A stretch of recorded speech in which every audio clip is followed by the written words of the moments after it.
Hello दोस्तों, स्वागत है आपका ऑनलाइन स्टडी क्लासरूम में। आज हम प्रतिशत के कुछ महत्वपूर्ण प्रश्न पढ़ेंगे जो पीछे एग्ज़ाम में कई बार रिपीट हो चुके हैं। ये क्वेश्चंस कितने इम्पोर्टेंट है ये तो आपको देखने से ही पता चल जाएगा। अगर आप हमारे चैनल पर नए हो तो इसे सब्सक्राइब कर दीजिए और बेल आइकन को ऑन करना मत भूलिएगा। तो चलिए अब ज़रा भी टाइम वेस्ट किए हुए शुरू करते हैं। Question number first. एक परीक्षा में 900 लड़कियां व 1100 लड़के बैठे थे, तो इनमें से 40% लड़कियां व 50% लड़के उत्तीर्ण हुए, तो कुल कितने प्रतिशत विद्यार्थी अनुत्तीर्ण रहे। अनुत्तीर्ण मतलब जो फेल हो गए, उन विद्यार्थियों के बारे में पूछा जा रहा है। तो 900 लड़कियां बैठी थी, 900 में 40% उत्तीर्ण हुए, तो 60% लड़कियां अनुत्तीर्ण रही। तो 900 का 60% निकालेंगे, जीरो से 2 जीरो गए, 9 छिक्की 54, 540 लड़कियां ऐसी थी जो अनुत्तीर्ण रही। ऐसे ही लड़कों में 1100 लड़के बैठे थे, 50% उत्तीर्ण हुए तो 50% अनुत्तीर्ण, यानी कि 550 लड़के अनुत्तीर्ण रहे। तो टोटल अनुत्तीर्ण जो रहे वो थे 1090 स्टूडेंट। और टोटल स्टूडेंट कितने हैं? 900 ए और 1100 लड़के, तो टोटल स्टूडेंट हैं 2000। अब 2000 में पास होने वाले स्टूडेंट हैं 1090। इनका प्रतिशत पूछा है तो प्रतिशत निकालने के लिए इंटू 100 कर देंगे। अब 2 जीरो से 2 जीरो गए और 1 जीरो से ऊपर 1 जीरो गया। अब ऊपर बचा 109/2, इसको काट देंगे 2 से तो ऊपर आएगा 54.5। तो आंसर आया अपना 54.5% स्टूडेंट ऐसे थे जो अनुत्तीर्ण रहे। ऑप्शन नंबर सी हमारा सही होगा। चलिए चलते हैं नेक्स्ट क्वेश्चन पर।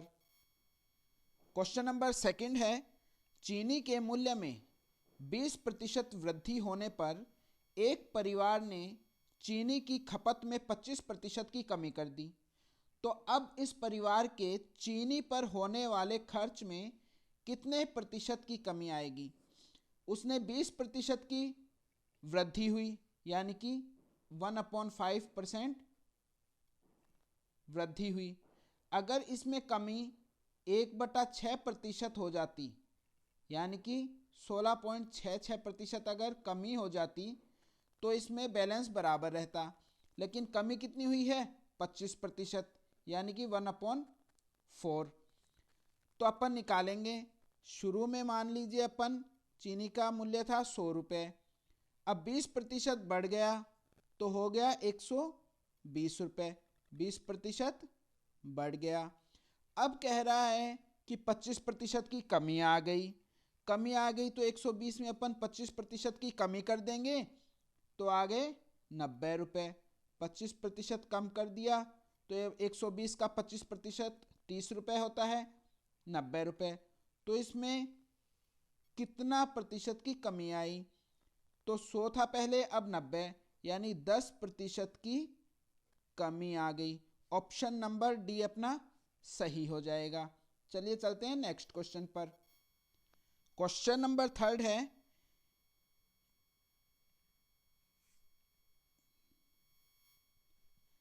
एक इसमें एक मिसप्रिंट हुआ है। एक मेज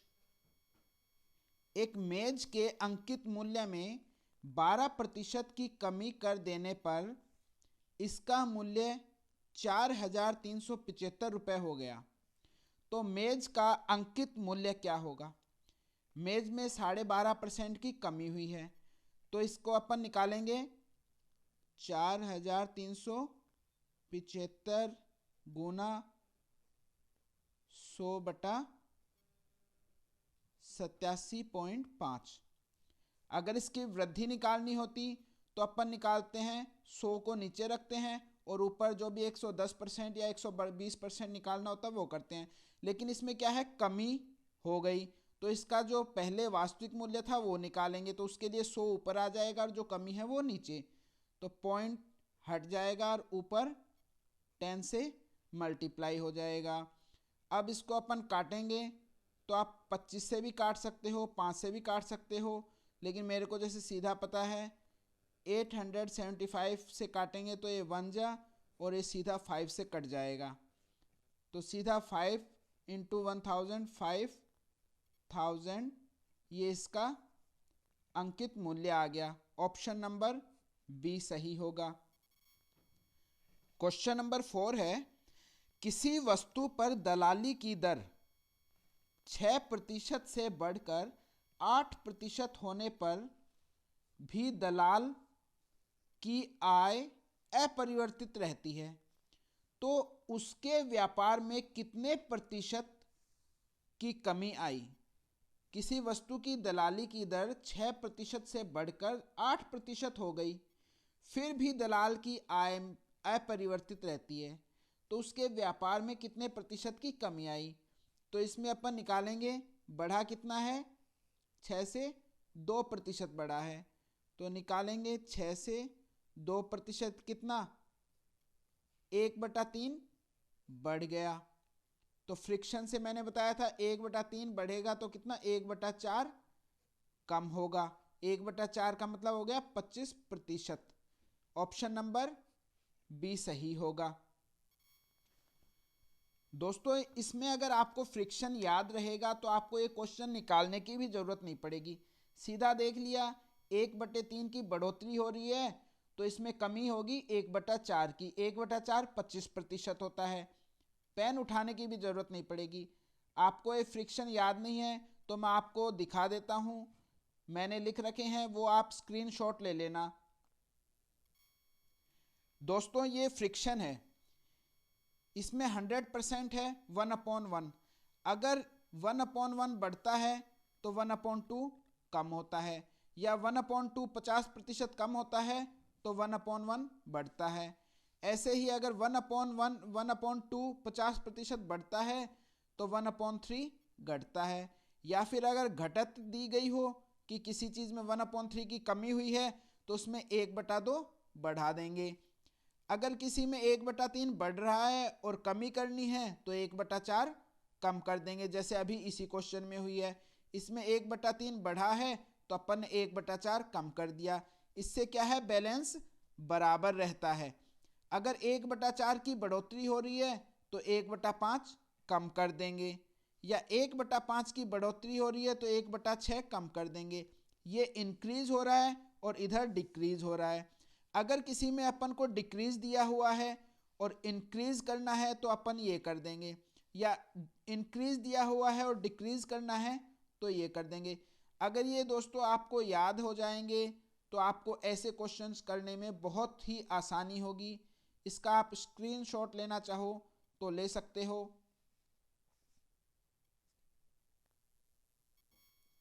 क्वेश्चन नंबर 5 पे चलते हैं। यदि चावल के मूल्य में 10% कमी हो जाए तो इसकी खपत में कितने प्रतिशत बढ़ा देनी चाहिए कि खर्च में कोई परिवर्तन न रहे। ये वैसा ही क्वेश्चन है जैसा अभी ऊपर किया। 10% की कमी हो रही है, 10% को अपन लिख सकते हैं 1/10। अब 1/10 की अगर कमी हो रही है तो बढ़ानी है अपन को, तो बढ़ाएंगे 1/9। 1/9 का मतलब 11 सही 1/9। ऑप्शन नंबर सी इसमें सही हो जाएगा।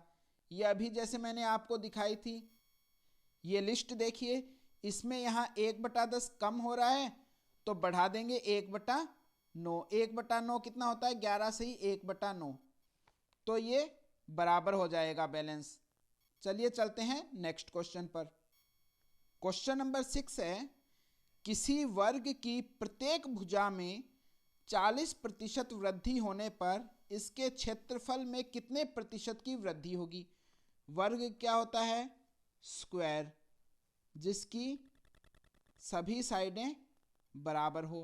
अगर इसकी सभी साइडें बराबर होती है तो क्या होता है, ये वर्ग होता है। अब एक साइड में भी अगर वृद्धि हो गई तो इसका मतलब सभी साइडों में इसके वृद्धि हो जाती है। तो प्रत्येक भुजा में 40% की वृद्धि हो रही है तो इसके क्षेत्रफल में कितने प्रतिशत की वृद्धि होगी निकालते हैं। इसका फॉर्मूला सीधा है 40% की वृद्धि हो रही है, तो 140 गुना 140 और बट्टा में 100, तो 2 जीरो से 2 जीरो कट गए और 14 को 14 से करेंगे यानी कि 14 का स्क्वायर होता है 196। तो 196 का मतलब कितना, पहले क्या था 100 और अब 96 बढ़ रहा है, तो कितने 96% की बढ़ोतरी हो गई। पहले 100 था और फिर अब कितना हो गया, सीधा ही 196 हो गया, तो 96% की क्या हो रही है, बढ़ोतरी हो रही है। ऑप्शन नंबर बी इसमें सही हो जाएगा। क्वेश्चन नंबर 7 है, किसी वृत्त की त्रिज्या में 50% कमी करने पर वृत्त के क्षेत्रफल में कितने प्रतिशत की कमी आएगी। यह भी इंपॉर्टेंट क्वेश्चन है, देखिएगा। इसका सीधा सा फॉर्मूला है, कमी हो रही है, कमी हो रही तो अपन क्या है, माइनस में लेंगे, सीधा है -50 प्लस -50। माइनस में क्यों लिया, क्योंकि कमी हो रही है, और फिर प्लस -50 इंटू -50 अपॉन 100। सीधा इसका ये फॉर्मूला है a plus B plus a into B upon 100। इस फॉर्मूले में हम अपन इसको रख देंगे। अब ये माइनस में इसलिए लिया क्योंकि कमी हो रही है, अगर वृद्धि होती तो अपन इसको माइनस में नहीं लेते, सीधा प्लस में कर देते और इसी फॉर्मूले में रख देते, तो वृद्धि का क्षेत्रफल आ जाता। अब कमी हो रही है तो ये ब्रैकेट खुलेगा तो माइनस माइनस, ये माइनस के 100 बन जाएंगे, फिर प्लस, और ये जब खुलेंगे तो माइनस और माइनस मल्टीप्लाई होकर के प्लस हो जाएंगे, तो इसको अपन लिख सकते हैं 2500 प्लस के और अपॉन 100। अब क्या है, 2 जीरो से 2 जीरो काट दिए, इधर क्या है -100 और इधर क्या है +25, तो -100 + 25 है, तो इसको अपन सॉल्व करेंगे तो 75 आएगा, और चिन्ह कौन सा आएगा, जो बड़ी संख्या है माइनस, यानी कि माइनस का 75 आया है, इसका मतलब 75% की कमी हो रही है। अगर वृद्धि के लिए बोला होता तो अपन इसको माइनस में न लेकर के प्लस में लेते, तो ये जो संख्या है आंसर अपना माइनस में नहीं आता, प्लस में आता। प्लस में आने का मतलब इसमें वृद्धि हो रही है, और अगर माइनस में आ रहा है तो इसमें कमी हो रही है। तो दोस्तों, इस वीडियो को यहीं पर समाप्त करते हैं। वीडियो अच्छा लगे तो इसे लाइक व शेयर कर दीजिएगा। अगले वीडियो में जल्द ही मिलेंगे। धन्यवाद।